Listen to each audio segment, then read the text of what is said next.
오늘 본문의 말씀은 하나님이 구원하시기로 작정한 사람들, 의인이라 칭함받은 사람들, 이런 사람들은 어떠한 일이 있어도 하나님의 구원의 경로에서 결코 이탈되지 않는다는 사실과 또 더불어서 그 무엇도 그 누구도 하나님의 사랑에서 우리를 결코 끊어낼 수 없다는 사실이 기록된 내용입니다.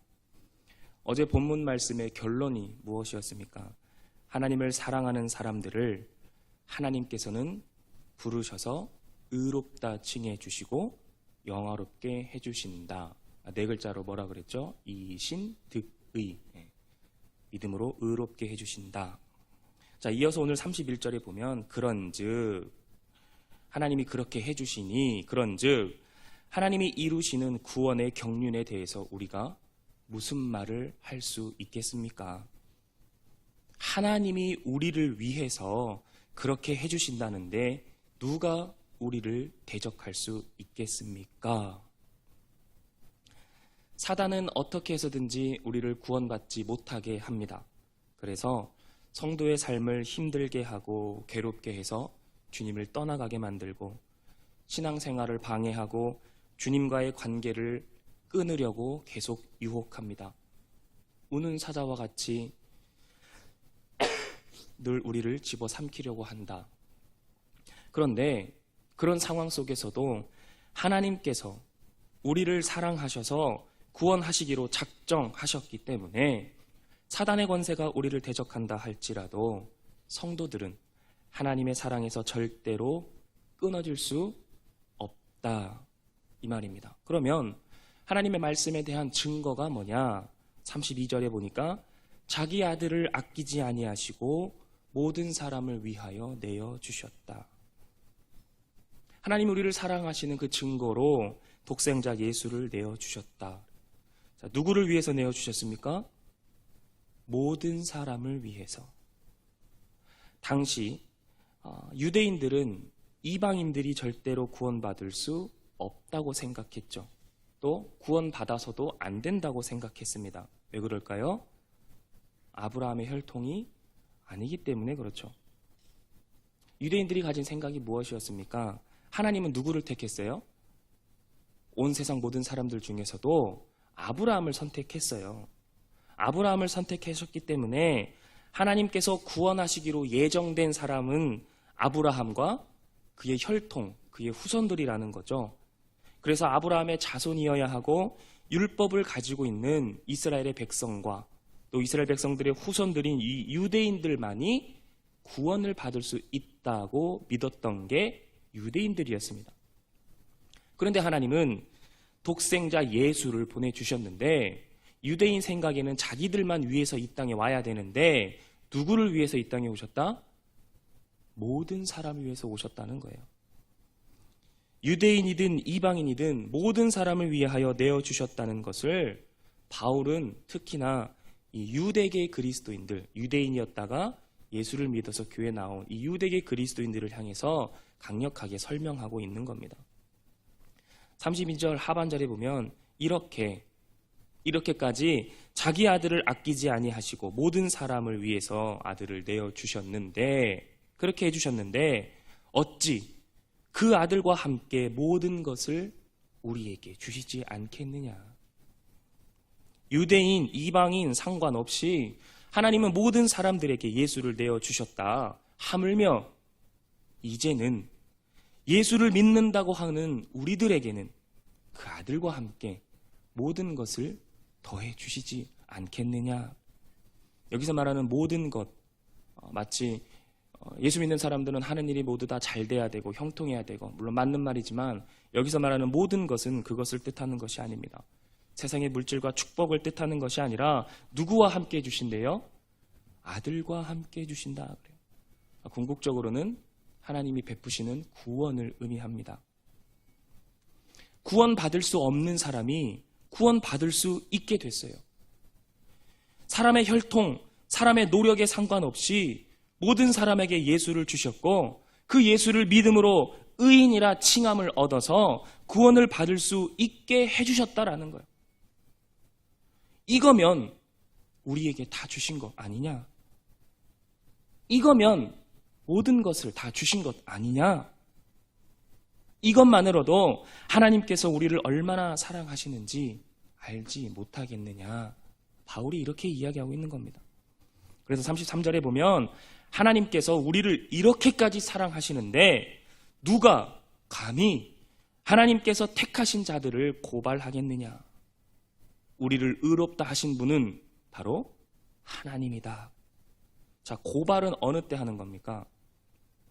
죄를 지은 사람이 그 죄값을 치르게 하기 위해서 신고하는 게 고발이죠.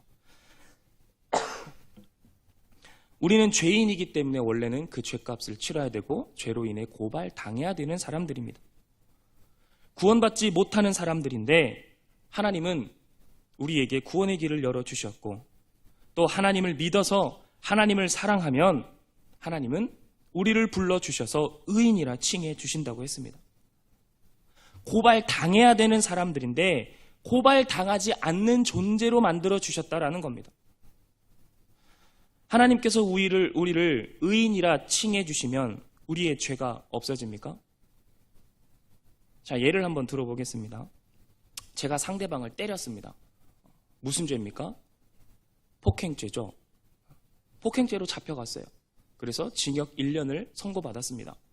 감옥에 갔어요. 징역 1년을 살고 나왔습니다. 폭행에 대한 죄값을 치르고 나왔죠.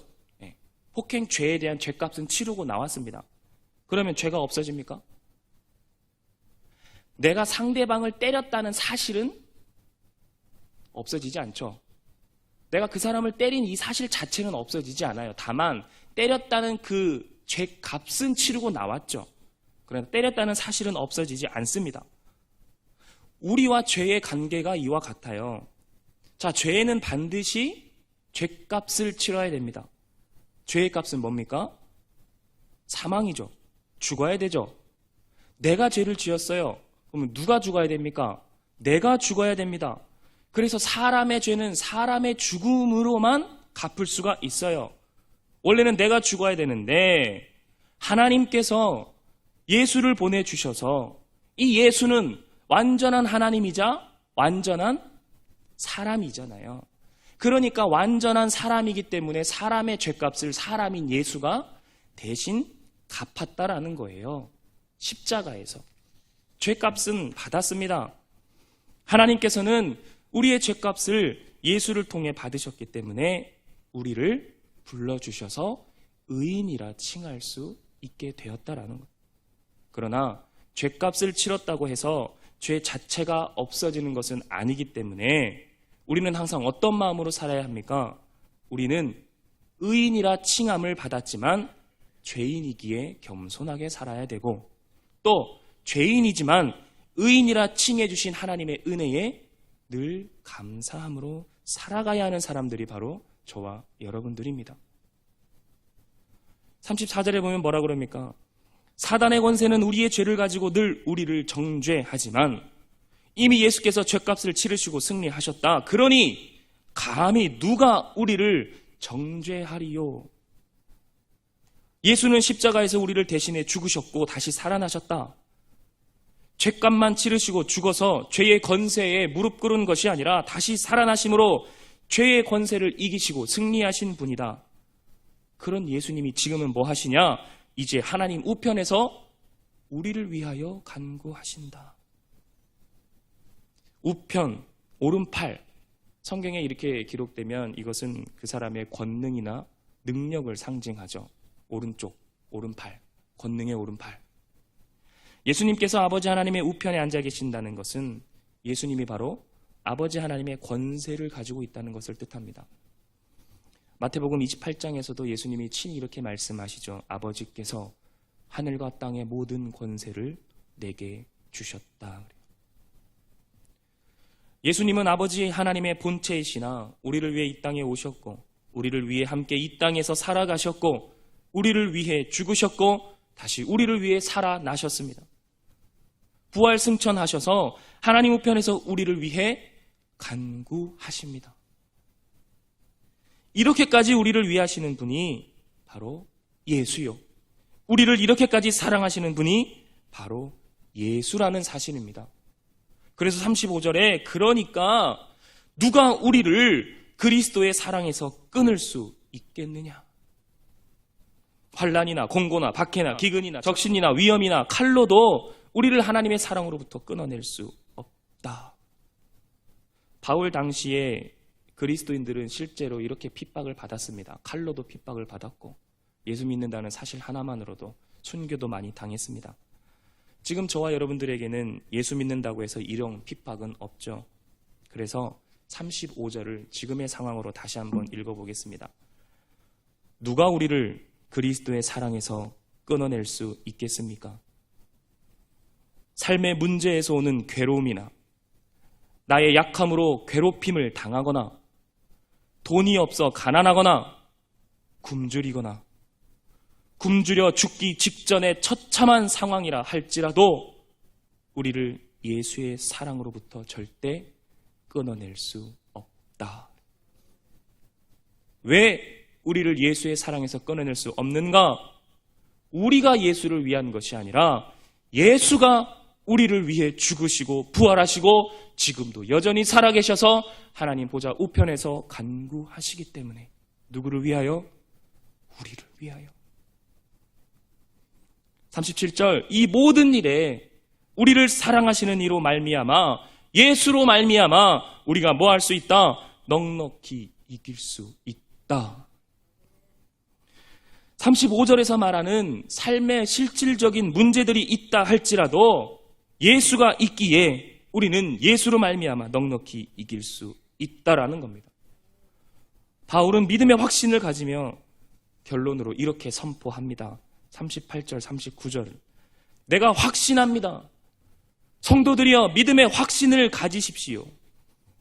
사람으로서 가장 무서워하는 죽음도 반대로 가장 좋다고 하는 생명도 하물며 천사라 할지라도 이 세상 그 어떤 권력이나 사단의 권세라 할지라도 한 치 앞도 모르는 하루하루의 삶이라도 미래를 알 수 없기에 몰려오는 걱정과 근심과 두려움이라도 이 세상의 그 어떤 능력이든 우리가 쳐다볼 수도 없고 가늠할 수도 없는 높음이나 깊음이든 다른 그 어떤 피조물이라도 우리를 그리스도 예수 안에 있는 하나님의 사랑에서 끊어낼 수 없습니다.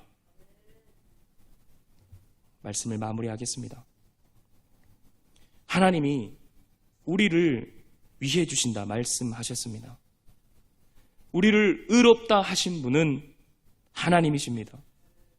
그 증거로 독생자 아들 예수를 이 땅에 보내주셨습니다. 이 예수가 우리를 위해 죽으시고 다시 살아나셔서 아버지 하나님 우편에서 아버지의 권세를 가지고 우리를 위해서 친히 간구해 주신다 약속하셨습니다. 독생자 아들까지 보내신 하나님께서 그 아들을 믿는 우리들에게 아들의 영광과 함께 모든 것을 주시지 않겠습니까? 그러니 우리는 이 모든 일에 하나님의 사랑으로 넉넉히 이겨낼 수 있고 그 어떤 것도 우리를 하나님의 사랑에서 끊을 수 없습니다. 예수께서 이미 승리하셨고 성령님께서 우리 삶 가운데 함께 하셔서 붙들어 주시고 도와주시고 아버지 하나님께서 의롭다 칭해 주셨기 때문에 저와 여러분들은 더 이상 죄에게 종노릇하지 않을 수 있고 오직 예수와 함께 영화롭게 되는 천국 백성임을 잊지 마시기 바랍니다. 오늘 하루도 사도 바울이 가졌던 이 믿음의 확신과 믿음의 고백을 기억하며 예수로 말미암아 모든 것을 넉넉히 이기는 승리자의 삶을 살아가기를 간절히 소망합니다. 주님.